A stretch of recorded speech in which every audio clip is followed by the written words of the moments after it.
নমস্কার, জয় মা কালী। আমি একটা ফোড়া ঘায়ের টোটকা দিতে এসেছি। তো চলুন আপনারা সেই টোটকা গাছটা দেখে নিন। এই যে গাছটার নাম হচ্ছে, আমাদের এখানে বলে চটপটি গাছ, তা আপনাদের ওখানে কি বলে জানি না। তো এই গাছটা আর একটা নাম আছে আপাং গাছ। তো এই গাছটা দুরকম হয়, একটা সাদা একটা লাল। তা আপনারা কি করবেন, লালটা নেবেন। দেখুন এই কাণ্ডগুলো হচ্ছে লাল, এটা হচ্ছে লাল।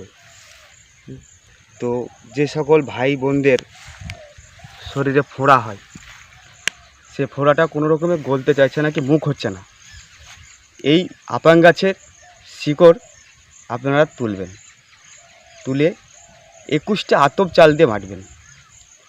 দেখবেন ওই আতপ চাল দিয়ে বাটার পরে যে মহলের মতন তৈরি হবে, সেটা ফোড়ার চারিদিকে লাগিয়ে দেবেন।